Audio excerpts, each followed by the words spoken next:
Cham. Ils sont partis partout en Afrique. Soudan, Mauritanie. Bénin aussi, ouais, c'est bien. Partout.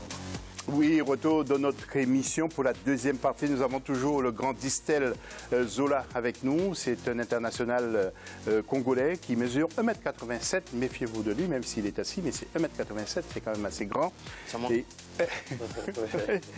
Nous avons Bruno Aoyo qui vient de nous rejoindre. Bruno, journaliste guinéen, éditorialiste. Béninois. Béninois. Pourquoi j'ai dit Guinée, c'est là. Oui, béninois. C'est parce qu'il aime bien la Guinée, je crois. Ouais. Et puis Mister Alpha Baldé qui est lui journaliste guinéen et directeur de 100% Foot. Le site fonctionne toujours aussi bien. Le site fonctionne toujours. Ouais. On a commencé une nouvelle aventure avec un magazine qui s'appelle le 100% Foot Show, donc, qui est sur la page YouTube officielle 100% Foot et également bientôt en Guinée. L'élection du meilleur joueur guinéen à la fin de l'année. Rendez-vous au mois de décembre, janvier, même si on pense déjà qu'on connaît qui va gagner. Quand on parle de 80 millions sur un joueur sur le mercato, c'est que je pense qu'il a écrasé la concurrence, quoi. Oui. Meilleur joueur béninois, c'est pour quand, monsieur Bruno?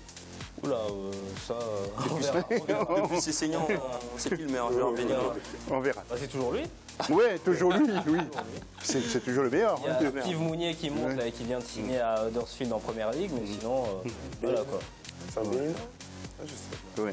Et puis la question, que manque-t-il à certains pays de notre continent pour rivaliser avec les autres continents, bien entendu avec notamment l'Europe, mais aussi l'Amérique du Sud? Eh bien, vous n'hésitez pas à vous intervenir sur nos réseaux sociaux, n'hésitez pas d'aller sur nos pages Facebook, Twitter, mais aussi hashtag Africa24. Que manque-t-il donc encore à certaines sélections justement du continent pour rivaliser avec le foot mondial? C'est le dossier de l'FC.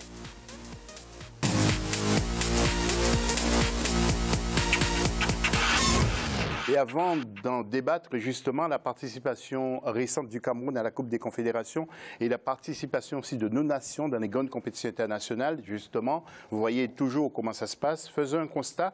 Quel problème, justement, qui ronge notre football? Quel est son niveau sur le plan international? Et pourquoi, justement, nos équipes n'arrivent pas à prendre l'ascendant sur le football européen, mais aussi sur les équipes d'Amérique du Sud? Quels sont les moyens qui manquent et que doivent disposer, justement, nos pays? Faut-il procéder à une large restructuration sur le continent et auprès des sélections qui sont déjà de bon niveau? Le dossier, voyons-le, avec Deo Gracias Podo, et après on en discute. Selon certains analystes, des réformes doivent être apportées au football africain. La première discipline sportive sur le continent peine à égaler les prouesses enregistrées depuis plusieurs décennies en Europe. Des réflexions sont en cours en vue d'élaborer des mécanismes pouvant mettre fin aux conflits internes des fédérations. Les grandes problématiques actuelles de la discipline sur le continent sont liées au transfert de joueurs mineurs, à la fraude sur l'âge, à la duplicité des agents sportifs, la question des binationaux, la justice sportive ou encore les multiples problèmes de gestion des revenus sportifs au sein des fédérations. L'Afrique a encore du mal à s'imposer sur la scène internationale. La preuve, jusque-là, aucune équipe du continent n'a réussi à jouer une finale d'une Coupe du Monde depuis 1928.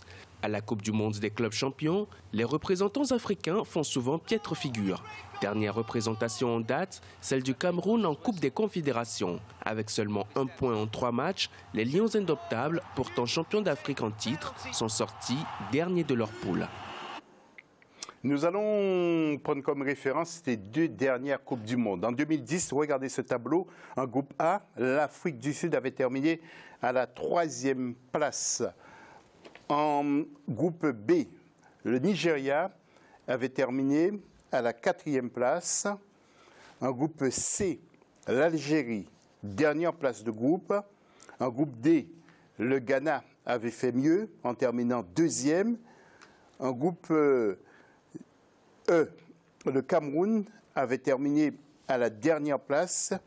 Et en groupe G, la Côte d'Ivoire avait terminé 4e. Et s'était qualifié pour les 8e l'équipe du Ghana qui avait été éliminée par l'Uruguay, donc en quart de finale. Distel, pourquoi on n'y arrive pas? Tout à l'heure, nous verrons ensemble le groupe B. Pourquoi on n'y arrive pas, justement?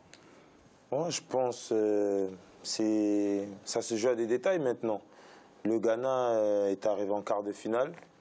Ils auraient pu passer, c'était contre l'Uruguay. Oui, tout à fait, en 2010. C'est Asamadjan qui rate le penalty. C'était des petits détails. Le Ghana était proche. Maintenant, les équipes africaines, elles savent Elles savent en quoi en faire. Il faut suivre l'exemple du Ghana. Mais qu'est-ce qui manque? Vous nous parliez en off de la formation. Oui, ça c'est important déjà de s'inspirer des équipes comme Barcelone, même si c'est une équipe, c'est pas une sélection, mais comme Barcelone, qui prennent des joueurs jeunes. Mettre une philosophie en place. Voilà, une philosophie dans chaque... C'est quand même une bonne référence parce qu'on a vu un moment, l'équipe d'Espagne était composée de beaucoup de joueurs forcément, du FC Barcelone. Comme il le dit, quand tu as une philosophie qui fonctionne... Exactement, ils ont beaucoup d'automatisme. Quand ils arrivent en équipe première, c'est plus facile à jouer. Ils se connaissent les yeux fermés, donc on voit directement le résultat. Moi, je pense qu'il répond un petit peu en tant que footballeur, on le comprend. C'est pour ça que je voulais avoir son avis aussi. Il reste un petit peu sur le plan, sur le terrain.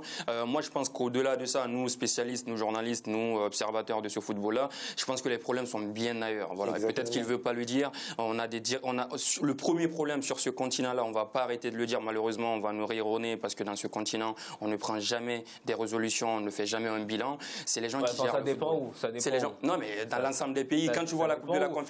En Côte d'Ivoire, ils en ont pris. Bon, après, là, c'est un peu moins bon, mais ils en ont pris. Oui, mais forcément, c'est certaines périodes. Après, quand tu prends 2-3 pays dans toute l'Afrique, ça fait une exception. Donc, c'est tellement léger que tu ne peux pas considérer ça comme une règle générale. Oui, mais moi, je veux que demain... c'est un autre débat, mais si tu prends la Biélorussie, eux aussi, ils ne font pas de travail. Non, mais tu as plus d'équipes qui sont conçues en Europe que d'équipes qui ne sont pas bien conçues avec une philosophie. On a vu l'Islande qui revient, qui a travaillé. On a vu des reportages sur l'Islande qui, depuis 6-10 ans, travaillent sur la durée, qui font qu'ils ont un résultat à l'euro. Donc, en Afrique, tu n'as que 2-3 pays qui le font. Aujourd'hui, ceux qui sont dans le football en Afrique, José, il ne faut pas se le voiler la face. Soit on le dit, soit on ne le dit pas.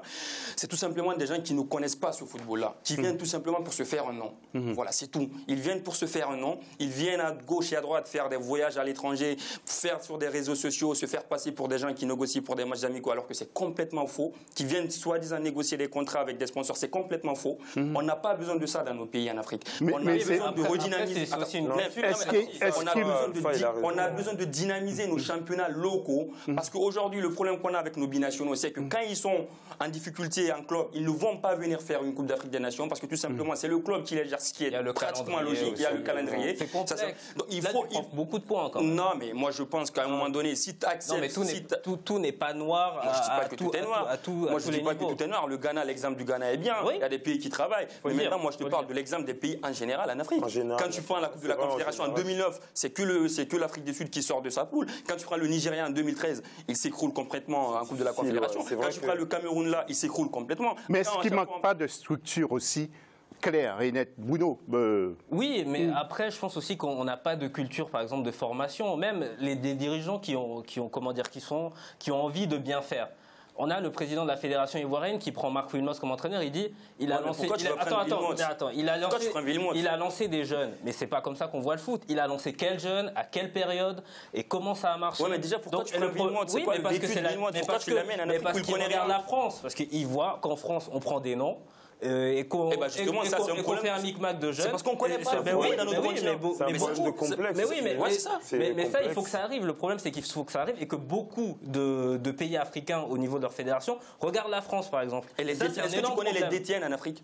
Non, mais est-ce que tu connais les DTN en Afrique? Tu ne les connais pas. Tu sais pourquoi on ne connaît pas les DTN en Afrique? Pourtant, c'est la pièce essentielle de l'évolution du football d'un pays. Les DTN. En Afrique, quand tu demandes c'est qui le DTN d'un pays, personne ne sait. Pourtant, si le DTN n'est pas performant, si la formation n'est pas mise en place avec une vraie catégorie, ça ne peut pas marcher. Mais c'est un autre débat. Il faut aussi dire que, bon, ça c'est un peu plus technique, mais le football dans beaucoup de pays africains n'est pas une priorité. Il faut aussi parler, quand tu parles de tout ça, on a aussi un franc CFA dévalué à rembourser parce que nous... Bon, c'est quand même pas lié non plus. Si, parce que quand dans un pays vous avez des priorités... Mais au Brésil, pourquoi on y arrive au Brésil? Mais parce qu'au Brésil, déjà, leur économie est déjà meilleure. Nous, déjà, on a... quand tu es en Afrique, on se cache derrière ça. Oui, mais déjà quand tu es en Afrique, tu as déjà la différence franc CFA euro et des dettes à rembourser à l'euro. Oui, alors messieurs, excusez-moi, nous allons juste voir aussi le tableau de 2014 au Brésil. Ce qui s'est passé pour le groupe A, le Cameroun avait terminé à la dernière place dans son groupe. Lamentable. Donc, alors qu'il y avait la Grèce qui était largement prenable, qui est un pays qui a une crise, pour continuer dans la logique de Bruno. La Grèce est un pays aujourd'hui qui a une crise complètement descendue attendu en Europe, mais c'est la Grèce qui termine devant la Côte d'Ivoire dans un match où la Côte d'Ivoire aurait pu faire quelque chose. Ça, c'était pas la formation, c'était un groupe C. La Côte d'Ivoire avait terminé à la 3e place. Là aussi, c'était une catastrophe. Le Nigeria, en groupe F, avait fait mieux en terminant à la 2e place.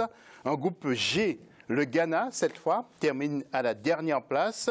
Et puis en groupe H, l'Algérie avait fait mieux. Je me souviens, Alger, c'était la fête quasiment à chaque match.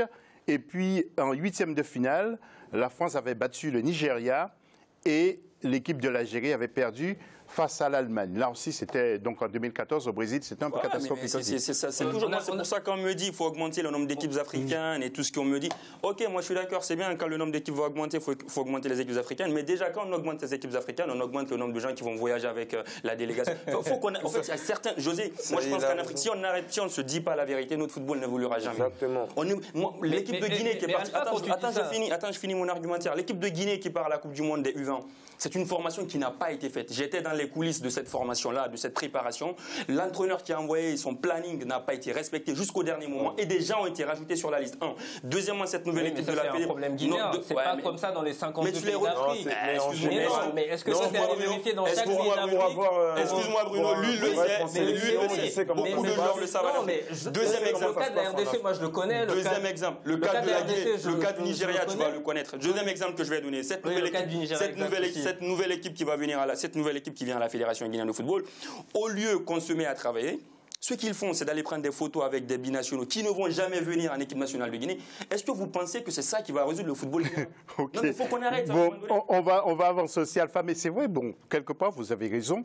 On va voir, tiens, justement, le Ghana en 2010, avec les images, bien sûr, stoppé en 8e de finale, et le Nigeria et l'Algérie en 2014, stoppé en 8e de finale. Alors, messieurs, si vous permettez, Alain Giresse, nous allons l'écouter. Il est l'entraîneur du Mali et il nous dit de quoi souffre ce football africain par rapport à l'Amérique et l'Europe. Alain Giresse.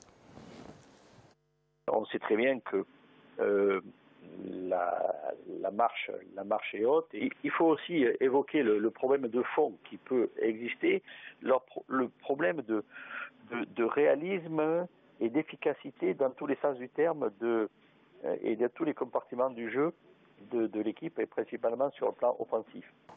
Messieurs, vous allez rebondir tout à l'heure. Est-ce qu'il y a une ingérence de l'État dans le foot? Justement, écoutez l'analyse d'Alain Giresse, messieurs. C'est toujours, ça marche en binôme, c'est-à-dire la fédération qui est la représentante, c'est elle à qui appartient l'équipe nationale par rapport aux instances sportives, mais tout ce qui est le financement, est réalisé par l'État. Donc il faut qu'il y ait une coordination, une relation qui permette justement de faire en sorte qu'il n'y ait pas le moindre souci, le moindre problème en ce qui concerne le fonctionnement dans son ensemble de l'équipe nationale. Oui, prochainement, nous entendrons Gernot Rohr. Bruno, on ne vous a pas beaucoup entendu. Oui, bon, après, c'est clair que dans certains pays, il y a des ingérences. Mais bon, qu'est-ce que vous voulez? Il faut que le football se professionnalise en Afrique. Il faut que ce soit plus rigoureux. Et il faut avoir une vision à long terme. Ce qui est dommage, c'est que la Côte d'Ivoire avait construit quelque chose de très bien. Et désormais, maintenant, ils ne forment plus. Ils sont mis à prendre des binationaux à droite et à gauche avec un entraîneur qui croit qu'en prenant un binational par-ci, par-là, ça va faire une équipe. Et en croyant que le foot... Villemot a déjà échoué mais c'est déjà un échec. Non, il n'a pas échoué. Le fait de le prendre, déjà, c'est un échec. Oui. Donc Villemot, il ne fallait pas s'attendre à quelque chose. Oui, mais déjà perdre à domicile... Vous êtes dur. Vous êtes dur. Le fait de le prendre, déjà, non, après, je suis d'accord, mais bon... Il faut laisser un peu du temps. Oui. Il vient d'arriver, on lui laisse. Moi, le travail de la Côte d'Ivoire, je suis pas très d'accord parce que je pense que la Côte d'Ivoire a toujours été une équipe, c'est ce genre d'équipe capable de se remettre en question, connaître un gouffre un petit moment, prendre des binationaux comme ils l'ont fait à une période avec les Drogba. Mais là, il y en a trop. On est d'accord. Ouais, mais ils vont pas tous les garder. C'est juste qu'ils sont dans une période où ils sont en train de tester beaucoup de choses. Ils viennent de gagner la CAN. Ceux qu'ils étaient en train de chercher depuis des lustres, c'est bon, ils se reposent un petit peu. Ils vont chercher une nouvelle génération. D'ici 2-3 ans, je pense qu'ils se remettent à pied. Les Allemands, ils se reposent pas. Les Allemands, est-ce que c'est vers ça qu'on tend? On veut avoir des résultats. Pas vers les Allemands, on est déjà en Afrique d'être l'Islande. Oui, mais c'est peut-être la formation. Voilà, c'est la formation parce que là, si on regarde en U21, ils ont gagné l'Euro. C'est les DTN. Ils viennent de gagner la Coupe des Confédérations. Et les anciens, il y a Birov. Quand tu vois, il y a Joachim Löw qui est là. Joachim Löw, il est là depuis 2004. Joachim Löw, adjoint de Klinsmann, ancien footballeur. Ils ont laissé du temps. Il y a une colonne vertébrale. Ils ont créé une colonne vertébrale. C'est toujours un problème de structure. Il n'y a pas de DTN non plus. Il manque des DTN aussi. Quand tu vois Birov, quand tu vois Klinsmann, quand tu vois Joachim Löw, quand tu vois Koke, toutes ces personnes-là sont dans l'équipe. Quand tu vois Miroslav Klose. Mais juste pour terminer sur ce que... Et après, on retrouve Distel, parce que j'ai des questions à poser à Distel. En 2 mots.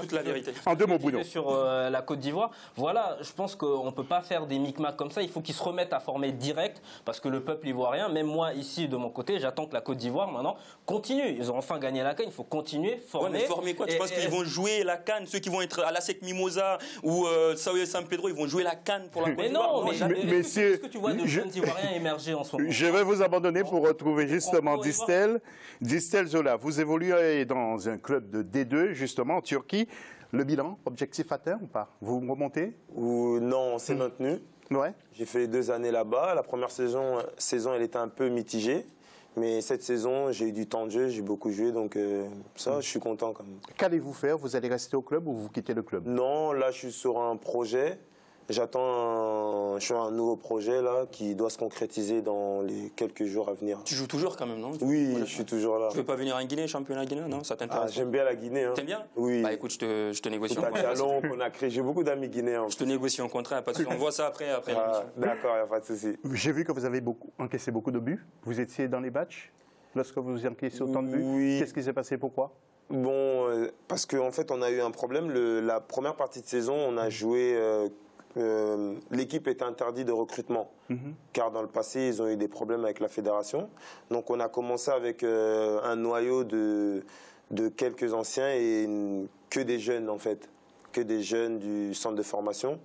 Et comme là-bas, la formation n'est pas très développée, donc on a un peu souffert en début de saison. Mais la deuxième partie où les transferts se sont ouverts, là, ça a été un peu mieux. Vous jouez donc en Turquie. Est-ce que c'est un club qui est riche? Vous avez gagné beaucoup d'argent. Vous êtes resté combien de temps là-bas? Non, j'ai fait 2 saisons. Ouais. J'ai fait 2 saisons. Après, en Turquie, il y a des avantages comme des inconvénients, comme partout. Mais les avantages, c'est qu'on est payé en net là-bas. On est payé en net, donc c'est vrai que c'est mieux. Financièrement, on s'y retrouve. Est-ce que tu as l'ensemble Louis Vuitton? Non, moi je suis simple. Moi. Ok, bah ça. Moi, simple. Toujours je suis simple. Les gens qui me connaissent sont simples. En tout cas, pour terminer, vous cherchez un club européen? Oui. Enfin, un club... Il vient de te le dire, il aime bien la Guinée. Faut pas gâcher le projet. J'aime bien la Guinée. Vous cherchez un autre club européen? Oui. Plus, j'espère un pays limitrophe à la France. Ouais. Parce que je viens d'avoir une petite fille, là. Oui, donc pour la famille, ça serait bien de... C'est plus sympa. Oui. En tout cas, merci beaucoup d'être passé. Et puis j'espère bien qu'on vous reverra ici sur notre plateau. Distel Zola, joueur de la RDC. C'est la fin de la deuxième partie. On se retrouve tout à l'heure pour la troisième et dernière partie de cette émission AFC sur Africa 24. À tout à l'heure.